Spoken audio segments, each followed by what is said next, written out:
الحمد لله نحمده ونستعينه ونستغفره ونؤمن به ونتوكل عليه ونعوذ بالله من شرور أنفسنا ومن سيئات أعمالنا من يهده الله فلا مضل له ومن يضلله فلا هادي له ونشهد أن لا إله إلا الله وحده لا شريك له ونشهد أن سيدنا وحبيبنا ومولانا محمدا عبده ورسوله أرسله بالحق بشيرا ونذيرا وداعيا إلى الله بإذنه وسراجا وقمرا منيرا أما بعد فأعوذ بالله من الشيطان الرجيم بسم الله الرحمن الرحيم الذي خلق الموت والحياة ليبلوكم أيكم أحسن عملا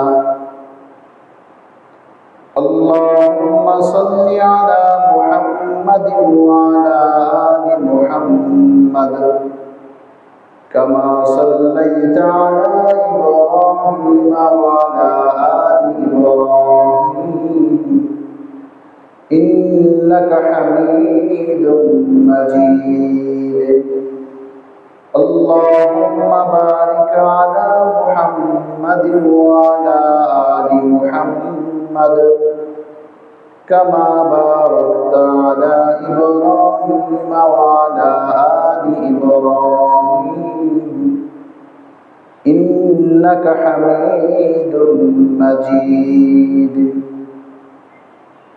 رب زدني علما رب اشرح لي صدري ويسر لي أمري واحلل عقدة من لساني يفقه قولي وبك نستعين يا فتاح سبحانك لا علم لنا إلا ما علمتنا إنك أنت العليم الحكيم মহান আল্লাহ পাকের অসংখ্য গণিত শুকর যে মহান প্রতিপালক জুমার দিনে প্রথম দিকে জুমার নামাজ আদায়ের উদ্দেশ্যে মসজিদে আসার তৌফিক দিয়েছেন শুকর আলহামদুলিল্লাহ।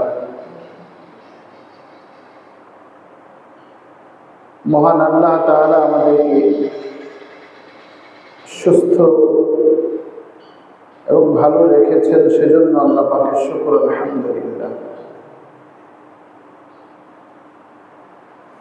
পৃথিবীতে প্রতিটা মানুষ চায় সুখী হতে,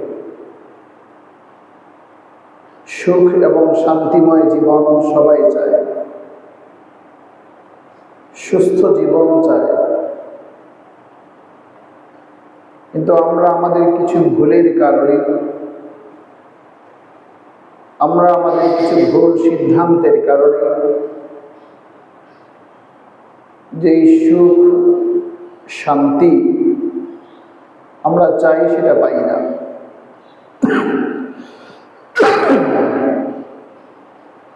কারণ আমি আপনি আমরা যে জায়গাটাকে সুখ মনে করছি, আসলে কি প্রকৃতপক্ষে এটা সুখ নাকি এটাই দুঃখ, এটা আমরা পার্থক্য করতে পারছি না। তাই আজকে আমরা কোরআন ও সুন্নাহের আলোকে জানার চেষ্টা করব আমাদের জীবনটা কিভাবে সুখময় হবে, শান্তিময় হবে। দুনিয়ার জীবনটা সুখী হতে চায়, আর আখিরাতের জীবনটা সুখী হতে চায় এমন মানুষ সবাই। সুখটা সবাই চায়, শান্তিটা সবাই চায়।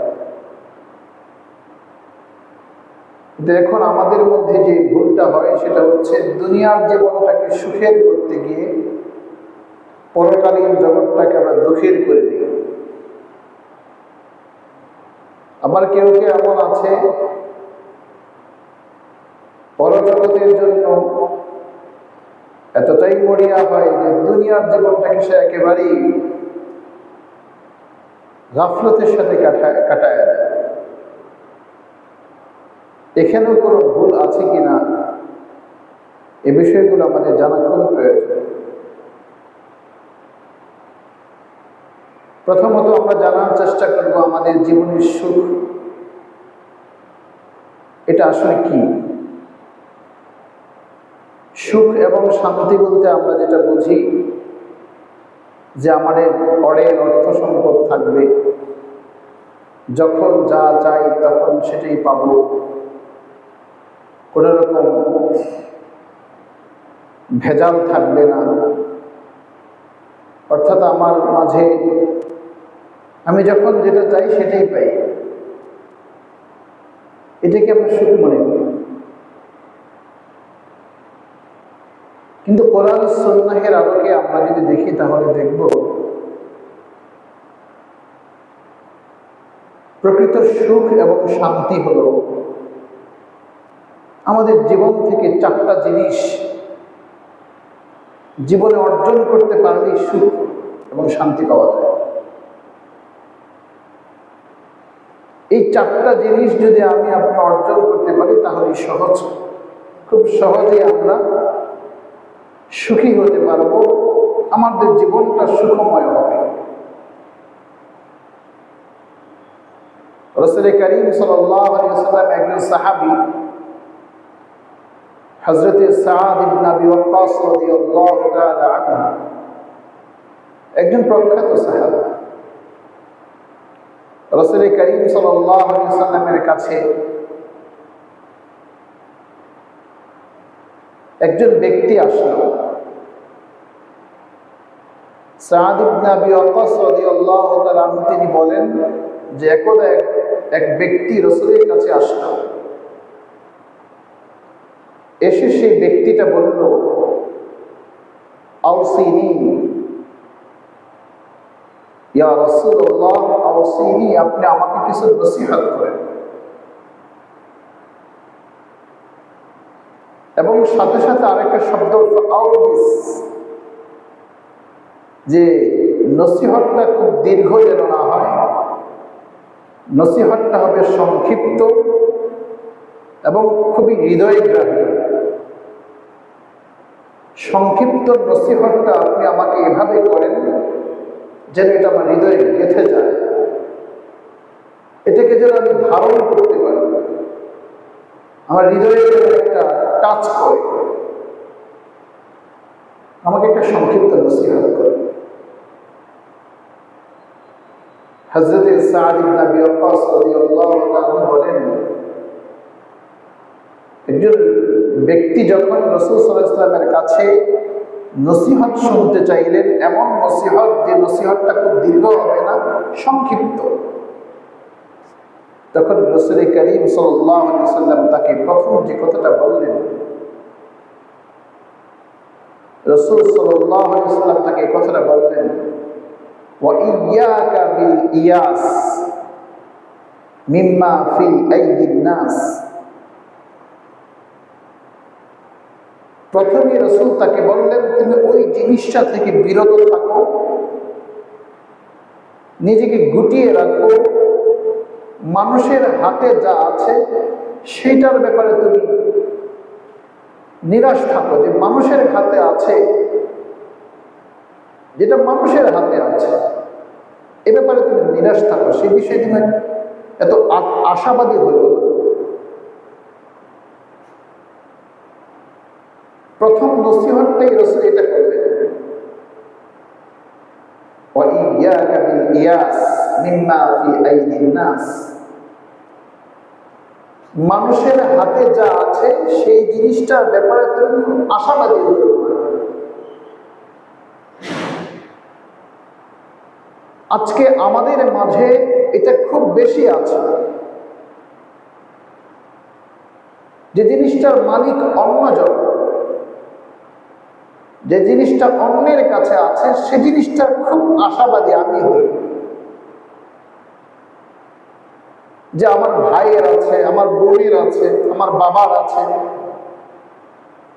বা আমার প্রতিবেশীর আছে, আমার নেতার আছে, আমার সহকর্মীর আছে। এই যে অন্যের হাতে থাকা বস্তুর উপর আমাদের যে আশা, রাসূল করিম সাল্লাল্লাহু আলাইহি ওয়াসাল্লাম ওই আগন্তুক যে নসিহত শুনতে চেয়েছে তাকে বললেন, প্রথমত তুমি অন্যের হাতে থাকা বস্তুর উপর তুমি আশাবাদী হইও না, এ ব্যাপারে তুমি নিরাশ থাকো, এ ব্যাপারে তোমার আশাবাদী হওয়াটাই ভুল।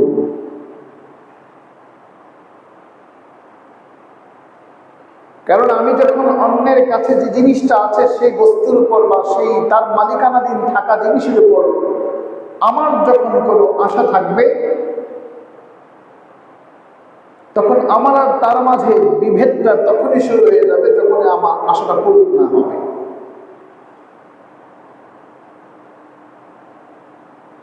কিন্তু আমরা দেখা যায় যে এই বিষয়টার উপর খুব বেশি আছে, যে আমার অন্যের উপর কেন এত আশা থাকবে, বরং আমার আশা থাকবে আমি যতটুকু পারি, আমার সাধ্যে যতটুকু আল্লাহ তৌফিক দিয়েছেন, আমার যেটুকু আছে সেটুকু নিয়ে আমি সন্তুষ্ট।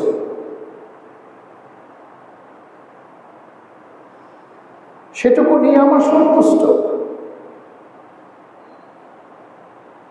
ঠিক এই ব্যক্তিকে রাসূল নসিহত করতে গিয়ে আরো একটা নসিহত, 4টা নসিহত করেছেন, একসাথে 4টা কথা বলেছেন।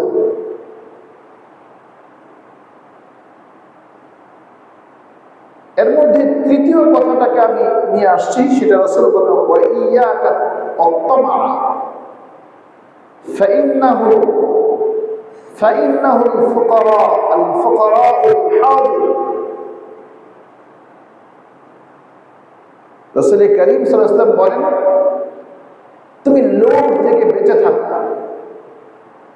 কেননা লোভ হচ্ছে উপস্থিত দারিদ্রতা। দেখুন, রাসূল প্রথম নসিহতটা করলেন, নসিহতের মধ্যে প্রথম কথাটাই বললেন, অন্যের হাতে থাকা জিনিস, অন্যের মালিকানা থাকা যে বস্তু বা সম্পদ, তা থেকে তুমি নিজেকে নিরাশ করে রাখো, সে ব্যাপারে তুমি আশাবাদী হইও না। আবার এটাও বললেন, তুমি লোভী হইও না, লোভ যেন তোমার মাঝে না থাকে, কারণ লোভী হচ্ছে উপস্থিত দারিদ্রতা। এই দুটা থেকে তুমি বেঁচে থাকো। আজকে আমরা লোভের মাঝে সবাই, অধিকাংশ মানুষ লোভ করে, সম্পদ অর্জনের লোভ, অন্যের কাছে যেটা আছে সে জিনিসটা পাওয়ার জন্য লোভ।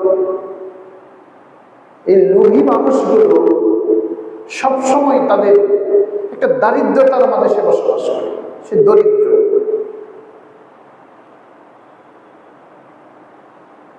এই দারিদ্রতা কখনো মানুষকে সুখী করে না। লোভী মানুষ কখনোই সে সুখী হতে পারে না। লোভী মানুষের মনের প্রত্যাশা, মনের আশা পূরণ হয় খুবই কম। লোভ করা যাবে না, লোভ কখনই করা যাবে না। সম্পদের লোভ, আমলের প্রতি একটা লোভ থাকতে পারে। এই মানুষটা দীর্ঘ সময় নামাজ পড়ে, সে তেলাওয়াত করে, সে ভালো কাজ করে, আমি যদি পারতাম, আমার যদি এটা থাকতো, তাহলে আমি এটাকে তার মতো করে এরকম দান করতে পারতাম, সাদাকা করতে পারতাম, আমল করতে পারতাম। এ ধরনের প্রত্যাশা বা এই ধরনের আকাঙ্ক্ষা, এটা থাকা ভালো, এই আকাঙ্ক্ষা থাকাটা ভালো। লোভ মানুষের চরিত্রকে নষ্ট করে দেয়। মানুষ যখন লোভী হয় তখন তার চরিত্র ধীরে ধীরে নষ্ট হতে থাকে। তার মাঝে অস্থিরতা কাজ করে। রাসূল করিম সাল্লাল্লাহু আলাইহি ওয়াসাল্লামের নসিহতের যে অংশটুকু, প্রথম যে অংশটা, যে তুমি মানুষের হাতে থাকা জিনিসটার উপর তুমি এত আশাবাদী হইও না, আর লোভী হইও না। লোভ হলো প্রথম দারিদ্রতা। মুহতারাম হাজির, মুসলিম শরীফের মধ্যে আরেকটা হাদিসের একটা অংশ হলো এই, রাসূল করিম সাল্লাল্লাহু আলাইহি ওয়াসাল্লাম কথা বলেন, বনি আদম, আদম সন্তানকে যদি দুটা উপত্যকা, তার যদি সম্পদের ভরপুর হয়ে থাকে, সম্পদের দুটা উপত্যকা তার কাছে আছে, এরপর সেই আদম সন্তান তৃতীয় একটা উপত্যকার জন্য সে অপেক্ষায় থাকে। সম্পদের এই লোভ তাকে কমাতে পারে না কবরের মাটি ছাড়া। যখন তার কবরের মাটি তার উপর পড়ে, তখনই সে সম্পদের লোভটা সে কমাতে পারে। এই হাদিসটা একটা অংশ বললাম। লোভ কখনো, লোভী মানুষ কখনো সুখী হতে পারে না। এখন প্রশ্ন জাগতে পারে, হুজুর তাহলে কি করা যায়? এই জন্য এই কথা বলা হয় যে একটা মানুষের কাছে অনেক সম্পদ আছে, সে প্রকৃত ধনী মানুষ না। প্রকৃত ধনী মানুষ তাকে বলা হয় না, বরং ধনী হলো সেই ব্যক্তি আল্লাহ গিনা গিনান নাফস, মনের ধনাঢ্যতা, মনের মানসিকভাবে যার মধ্যে প্রাচুর্যতা আছে, মানসিকভাবে যে ধনী, তাকেই প্রকৃত ধনী বলা হয়েছে। শুধু সম্পদের কারণে মানুষ ধনী হয় না, বরং তাকে ধনী বলা যায় না, ধনী বলাও হয় না। কারণ যার মাঝে সম্পদ আছে, তার আরো কিছু সম্পদ পাওয়ার লোভ তার মাঝে আছে। সে ব্যক্তি চায় আরো সম্পদ যেন তার কাছে আসে। তখন তার মাঝে একটা স্থায়িত্বের চিন্তা চলে আসে, যেটা আল্লাহ পাক রব্বুল আলামিন তার কালামে পাকের মধ্যে বললেন, আল্লাযী জামা মালাহু ওয়া আদ্দাদা। সে সম্পদ জমা করে আর গণনা করে, ইয়াহসাবু আন্না মালাহু আখলাদা। আর তার ধারণা এই সম্পদ তাকে স্থায়িত্ব দিবে। তে মানুষটা সুখী হবে কিভাবে? এই জন্য হাদিসের ভাষায় সম্পদের দিক থেকে, সম্পদের প্রাচুর্য যার আছে, তাকে ধনী বলা হয় না। ধনী হচ্ছে মানসিকভাবে যে মানুষটা স্বাচ্ছন্দ্যে আছে, যে মানুষটা মানসিকভাবে খুব প্রশান্তিতে আছে, তাকেই ধনী বলা হয়। তাকেই বলা যায় সে মানুষের সুখী মানুষ, তাকেই বলা হয় সে সুখী মানুষ। রাসূল করিম সাল্লাল্লাহু আলাইহি ওয়াসাল্লাম বললেন, দেখো তুমি আমাকে নসিহত করতে বললে, প্রথম নসিহতটাই তুমি অন্যের মালিকানাধীন কোন বস্তু, কোন সম্পদের উপর আশাবাদী হয়েও না। অন্যের উপর, অন্যের সম্পদের উপর লোভ তুমি করো না, কারণ এই লোভ তোমাকে দারিদ্রতা থেকে ধাবিত করবে। রাসূল করিম সাল্লাল্লাহু আলাইহি ওয়াসাল্লাম বললেন, তোমার জন্য আরো একটা নসিহত হলো, তুমি নামাজ এমন ভাবে পড়ো, ফাইন্নাহু মুওয়াদ্দাউ, যেন তুমি বিদায়, তুমি যেন চলে যাবে। প্রতিটা মুহূর্তই যেন বিদায়ের প্রতি, চলে যাওয়ার প্রতি একটা ভয় থাকে। কারণ বাস্তবে আমরা কেউ বাঁচবো না, সবাইকে চলে যেতে হবে। এই ভয়টুকু আমাদের মাঝে নাই। রাসূল করিম সাল্লাল্লাহু আলাইহি ওয়াসাল্লাম এজন্যই বললেন, ফাসাল্লি সালাতাক ফাইন্নাহু মুওয়াদ্দাউ। তুমি তোমার নামাজটাকে যথাযথভাবে আদায় করো। ফাইন্নাহু মুওয়াদ্দাউ, কেন তোমাকে চলে যেতেই হবে, আমাকে আপনাকে চলে যেতেই হবে। কারণ মৃত্যুটাকে আল্লাহ তাআলা প্রথম বানিয়েছে। আল্লাহ বলেন, আল্লাযী খালাকাল মাউতা والحياة ليبلوكم أيكم أحسن عملا আল্লাহ বলেন আল্লাযী খালাকাল মাউত, মৃত্যুকে সৃষ্টি করা হয়েছে। এখানে আল্লাহ জীবনকে সৃষ্টি করেছেন আগে, সেটা বলেন। তাবারাকাল্লাযী বিয়াদিহিল মুলকু ওয়া হুয়া আলা কুল্লি শাইইন কাদির। সূরা মুলকের প্রথম আয়াত আল্লাহ বলছেন তাবারাকাল্লাযী বিয়াদিহিল মুলক, যে মালিকের হাতে, যে রবের হাতে সকল রাজত্ব, সেই রবের বরকত। তিনি কেমন? আল্লাযী খালাকাল মাউত, যিনি আগে মৃত্যুকে সৃষ্টি করেছেন। এই কথা আমরা কজন জানি? জীবনের আগে মরণকে সৃষ্টি করা হয়েছে। সূরা মুলকের আয়াতটা এই কথা বলে দিয়েছে, আল্লাযী খালাকাল মাউত ওয়াল হায়াত, প্রথম মরণ, তারপর জীবন। প্রশ্ন আসতে পারে, এটা কি বললেন? আগে মরণ তারপর জীবন? হ্যাঁ, কোরআন এভাবেই বলেছে। কারণ আমার আপনার অস্তিত্ব ছিল না, আল্লাহ তাআলা আমাকে আপনাকে অস্তিত্ব দিয়েছেন। আবার এটা শেষ হয়ে যাবে, আবার এটা শেষ করে দিবেন, আবার আল্লাহ তাআলা পুনর্জীবিত করবেন। যে জিনিসটার অস্তিত্ব ছিল না, মৃত্যু মানেই তো শেষ হয়ে যাবে। মৃত্যু মানে স্থানান্তর, মানে চলে যেতে হবে। এই জন্য মৃত্যুকে আল্লাহ আগে বানিয়েছেন। আল্লাহ এইভাবেই বলছেন আল্লাযী খালাকাল মাউতা, যে তিনি, যিনি মৃত্যুকে বানিয়েছেন, ওয়াল হায়াত, তারপর জীবনকে বানিয়েছেন। আর মৃত্যু আর জীবন কেন সেটাও বললেন, লিয়াবলুকুম আইয়ুকুম আহসানু আমালা,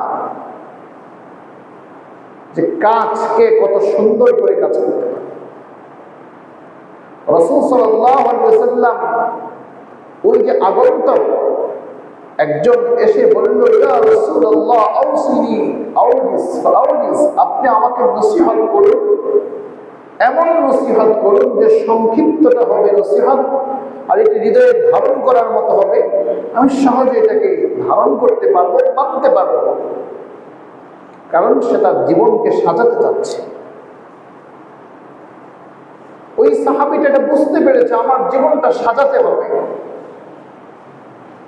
কিন্তু মুহতারাম ভাই ও দোস্ত বুজুর্গ, আজকে আমাদের দুর্ভাগ্য, আমি আপনি জীবিত আছি ঠিক, আমরা আমাদের কাজকর্ম সবই করছি, কিন্তু আমার এই সংক্ষিপ্ত জীবনটাকে কিভাবে সাজানো যায়, আমি কিভাবে দুনিয়ায় সুখী হতে পারি, আখিরাতে সুখী হতে পারি, সেই চিন্তা ভাবনা আমাদের মধ্যে খুবই কম। নাই জানি তা বলবো না, একেবারেই কম।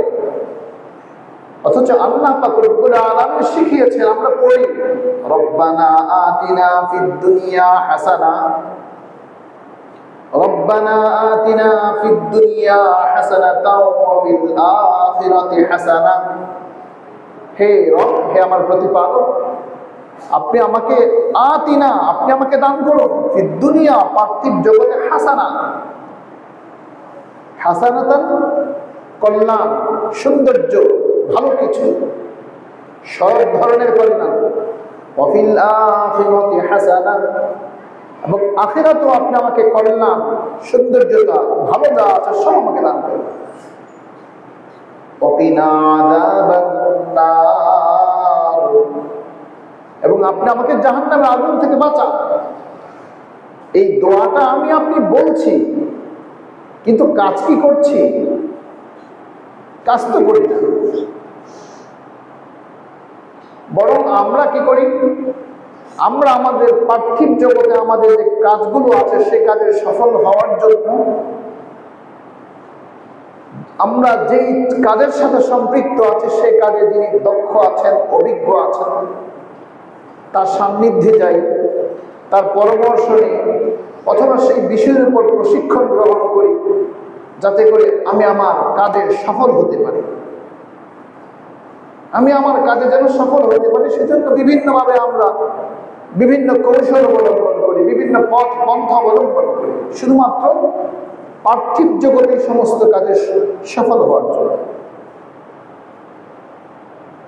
কিন্তু মেরে মুখতার ভাই সফল হওয়ার জন্য যত প্রশিক্ষণ, যত কৌশল, যত পন্থায় অবলম্বন করি না কেন, কোনোটার মধ্য দিয়ে সফল হওয়া যায় না যতক্ষণ না আমি আপনি এই যে রাসূল করিম সাল্লাল্লাহু আলাইহি ওয়াসাল্লামের সাহাবী যে বললেন আমাকে নসিহত করো, যেটা সংক্ষিপ্ত হবে এবং এটাকে আমি মানতে পারবো, ধারণ করতে পারবো। রাসূল সংক্ষেপেই বললেন প্রথম কাজে হচ্ছে মানুষের মালিকানাধীন থাকা বস্তুর উপর তোমার কোনো আশাই যেন না থাকে। মানুষের উপর যদি তোমার কোনো আশা, মানুষের মালিকানাধীন কোনো জিনিসের উপর যেন কোনো আশা না থাকে। এটা যদি আমরা আমাদের সমাজের তরুণরা, যুবকেরা যদি চিন্তা করে, আমার দেশের মানুষ, আমার এই তরুণ প্রজন্ম বলেন অথবা আমরা যাদেরকে বেকার বলি, বেকারত্বের অভিশাপ নিয়ে যারা ঘুরছে, তারা যদি এই জিনিসটা নিয়ে ভাবতো যে এত সুন্দর একটা হাদিস আমাদের সামনে আসছে,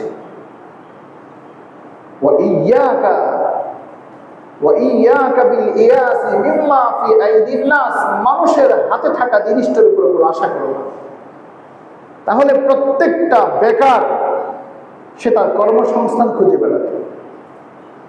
প্রতিটা ভিক্ষুক খুঁজত আমি কিভাবে আমার উপার্জনটা করতে পারি। সার্টিফিকেটের বোঝা, সনদের বোঝা মাথায় নিয়ে ঘুরত না, পড়াশোনা করেছে, করতো নিজেকে আলোকিত করার জন্য, জানার জন্য। সে জ্ঞানটাকে নিজেকে আলোকিত করে সমাজকে আলোকিত করার জন্য, হালাল উপার্জনের জন্য নিবেদিত হতো। এটা আমাদের মাঝে এই জায়গাটুকু আমরা ভাবছি না, বরং আমরা প্রত্যেকে না, অধিকাংশের অবস্থা এমন, অন্যের হাতে আমরা তাকিয়ে আছি, অন্যের দিকে তাকিয়ে আছি যে সে কিছু একটা করে দেবে।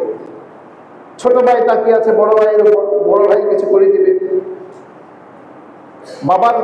বাবার দিকে তাকিয়ে আছে সন্তান, যে বাবা কিছু একটা করে দিবে।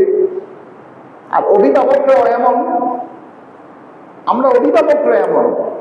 আমাদের সন্তানদেরকে এভাবে আমরা বড় করি যে তারা অভিভাবকের দিকে তাকিয়ে থাকবে।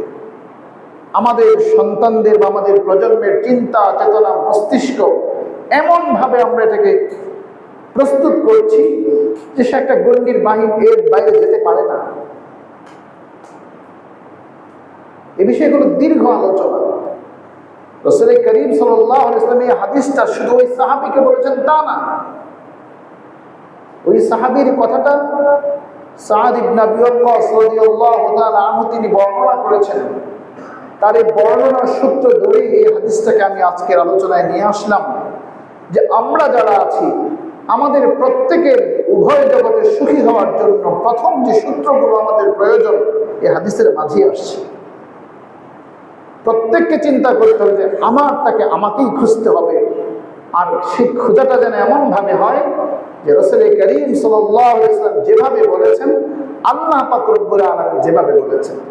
চমৎকার হাদিসটা, কিন্তু হাদিসের শেষাংশে কিন্তু একটা আজীব কথা বলা হয়েছে। হাদিসের শেষাংশে একটা আজীব কথা বলা হয়েছে যে তুমি নিজেকে ওই সকল কর্মকাণ্ড থেকে বিরত রাখবে, ওই সকল কর্মকাণ্ড থেকে নিজে বেঁচে থাকবে যে কোথাও যেন তোমাকে সরি বলতে না হয়। মুআযযারুন মিনহু, আজীব এক শব্দ। অর্থাৎ তুমি এমন কাজ করো না, তুমি তোমার নিজের তোমার পেশাগত জীবনে হোক, যেই সমস্ত জায়গায় তুমি কাজগুলো করবে, প্রত্যেকটা জায়গায় তুমি এমন ভাবে বিচরণ করো যাতে করে তোমার সরি বলতে না হবে। এখন প্রশ্ন আসতে পারে, হুজুর সরি বলা যাবে না? সরি বলা যাবে না সেটা না, কাজ করার আগে ভাবতে হবে যে আমি কাজটা যে করছি আমাকে সেখানে সরি বলতে হবে। আমাকে সচেতন হতে বলা হয়েছে, খুবই সচেতন হতে বলা হয়েছে। রাসূল করিম সাল্লাল্লাহু আলাইহি ওয়াসাল্লাম এই সাহাবীকে এই চারটা উপদেশ মাত্র দিয়েছে। এই চারটা উপদেশ, একটা উপদেশের মধ্যে চারটাই বিষয় থাকাতে ওই সাহাবীটা এমন ভাবে এটাকে ধারণ করেছেন।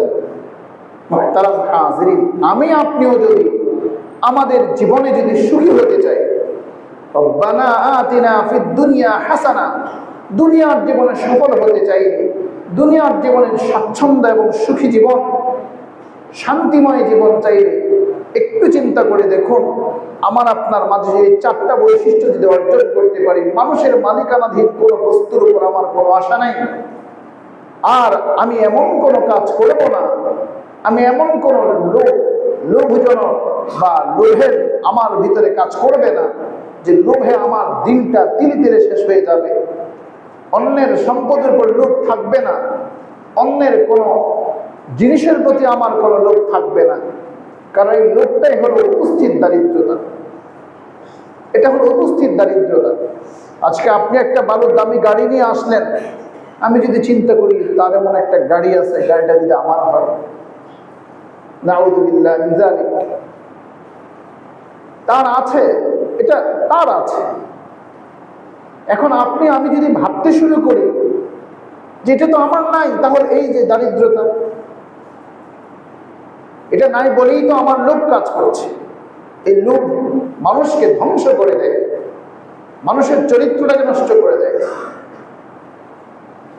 এই যে দেখেন না, হাজার হাজার কোটি টাকা বা এই যে বলেন কত রকমের অন্যায় অনাচার হয়, অন্যায়গুলি কেন সংগঠিত হচ্ছে? অন্যায়গুলি সংগঠিত হওয়ার পেছনে অধিক যে জিনিসটা কাজ করে সেটা হচ্ছে লোভ। লোভ, ক্ষোভ। একটা হচ্ছে ক্ষোভের কারণে করে, একটা লোভের কারণে করে। লোভের কারণে আর ক্ষোভের কারণে মানুষ এমন কিছু অন্যায় করে ফেলে যেটা তার জীবনটা শুধু শেষ করে না, একটা পরিবারকে ধ্বংস করে দেয়, একটা সমাজকে ধ্বংস করে দেয়, একটা জাতিকে ধ্বংস করে দেয়, একটা জাতিকে ধ্বংস করে দেয়। আর এই লোক যদি জাতির কর্ণধারদের মাঝে চলে আসে তো জাতি পঙ্গু হয়ে যায়, এই জাতি পঙ্গু হয়ে যায়। যে যত বড় তার অপরাধটাও কিন্তু তত বড়, এটা স্বাভাবিকভাবে বুঝবেন। একটা ব্যক্তি নামাজ পড়ে না, আপনি জানেন সে নামাজ পড়ছে না, চিন্তা করবেন, আপনার কোনো প্রশ্ন নাই, কোনো আপত্তি নাই, কেন সে নামাজ পড়ছে না। দেখবেন টুপিওয়ালা দাড়িওয়ালা নামাজ পড়ে, আপনি বললেন আরে হুজুর মানুষ মাগরিবের সময় ঘুরতেছে কেন? অথচ হাজার হাজার মানুষ ঘুরছে, আপনার কোনো প্রশ্ন নাই। ওই হুজুর টুপিওয়ালা দাড়িওয়ালা সে ঘুরতেছে, আপনার প্রশ্ন যাচ্ছে কেমন হুজুর, মাগরিবের সময় সব মসজিদে নামাজ হচ্ছে, সে ঘুরছে কেন? এই প্রশ্নটা কেন জাগলো? কারণ তার যে লেবাস, এই লেবাসের কারণে প্রশ্ন যাচ্ছে যে এই লেবাসের মানুষ তো ঘোরার কথা না, সে তো মসজিদে থাকার কথা। ঠিক যার দায়িত্ব যতটুকু, যে যত বড়, দায়িত্বের কারণে যে যত বড়, ঠিক তার অন্যায়টাও কিন্তু তত বড়। এটা আপনার কাছে হোক বা আমার কাছে হোক, সর্বোপরি মহান আল্লাহ তাআলার কাছে অপরাধের পরিমাণটা সেজন্য বড় বড় হয়ে যায়, দায়িত্বের কারণে বড় হয়ে যায়। এজন্য মুহতারাম হাজিরিন, জীবনটা সুখী হবে তখন যখন আমি আপনি কয়টা জিনিসকে মাথায় ঢুকিয়ে নিব যে আমার জীবন তো এটা তো আসল না, আমার মৃত্যুটাই তো আসল। কারণ আল্লাহ পাক রব্বুল আলামিন তো বললেন আল্লাযী খালাকাল মাউতা, মৃত্যুকে সৃষ্টি করা হয়, তার মানে আমি যে বেঁচে আছি, আমি যে জীবন্ত, এটা আমার আসল জিনিস না। অতএব এখানকার এত স্বপ্ন লালন করাও ঠিক না, আর স্বপ্নগুলো বাস্তবায়নের জন্য অবৈধ পথ পন্থা অবলম্বন করো আমার জন্য আনন্দময় নয়, আমাকে সুখ দিবে না, আমার জীবনটা শান্তিময় হবে না। কারণ যদি হতোই তাহলে আল্লাহ পাক রব্বুল আলামিন সেটাই ব্যবস্থা করে দিতেন, যে সেটা হবে না বলেই তো রাসূল সাল্লাল্লাহু আলাইহি ওয়াসাল্লাম কথা বললেন যে তুমি অন্যের উপর, অন্যের কাছে যেটা আছে সেটা নিয়ে তোমার যেন কোনো আশা, সেটা নিয়ে কোনো লোভ যেন তোমার মধ্যে কাজে না করে। কিন্তু মুহতারাম হাজির, একটু চিন্তা করে দেখেন আজকে সমাজের অস্থিরতা বলেন, সমাজের নৈরাজ্য বলেন, সমাজের অপরাধগুলো বলেন, শুধু এই সমস্ত জিনিসের কারণে হচ্ছে। এই সমস্ত জিনিসের কারণে হচ্ছে। রাসূল করিম সাল্লাল্লাহু আলাইহি সাল্লামের এই নসিহতের মধ্যে দ্বিতীয় যেটা ছিল, ওয়া ইয়াকা সালাতাক, তুমি নামাজ পড়ো। আমরা নামাজে মনোযোগী হচ্ছি না, আমরা সবই করছি, নামাজ পড়ছি না। কেমন মুসলমান আমরা বলেন, কেমন ঈমানওয়ালা আমরা। ঈমানের পরে দ্বিতীয় কাজটাই হলো নামাজ পড়া, সেটা আমরা পড়ি না। অথচ আমরা যা পাচ্ছি, শোনেন, আমরা যেটা পাচ্ছি, আমরা যে জিনিসগুলো পাচ্ছি, যে এই যে আলো বাতাস, এগুলো যা পাচ্ছি, মনে করছি, এই যে অনেকে মনে করছেন আল্লাহ আমাকে অনেক সম্পদ দিচ্ছে, অনেক টাকার মালিক, অনেক কিছু, আমি বাস সুস্থ আছি। মেরে ভাটা ভাই দুস্থ, বুঝলো, এই সবগুলো কিন্তু এমন না যে আপনাকে আল্লাহ খুব খুশি হয়ে দিয়েছে, না। এমন সুস্থতা আল্লাহ পাক রব্বুল আলামিন বহু অমুসলিমকে দিয়েছেন, এমন অর্থ আল্লাহ তারা বহু অমুসলিমকে দিয়েছেন। তো আমারও সুস্থতা, তার মাঝেও সুস্থ, পার্থক্য কোথায়? পার্থক্য হতো এই জায়গায়, সে সুস্থ সবল সচ্ছল থাকা সত্ত্বেও ওই মানুষটা আল্লাহ অভিমুখী হয় না, সে আল্লাহর উপর বিশ্বাসী না। আর আমি আল্লাহর উপর বিশ্বাস করলাম, আবার সুস্থ দেহ নিয়ে আমি আল্লাহর সামনে 5 ওয়াক্ত নামাজে হাজিরাও দিলাম। এটা হলো পার্থক্য, এটা তো আমরা করছি। জন্য রাসূল বললেন সাল্লি সালাতাক, নামাজ পড়ো। আজকে আমরা নামাজের প্রতি আমরা যত্নশীল হচ্ছি না, আমরা নামাজের প্রতি যত্নশীল হচ্ছি না।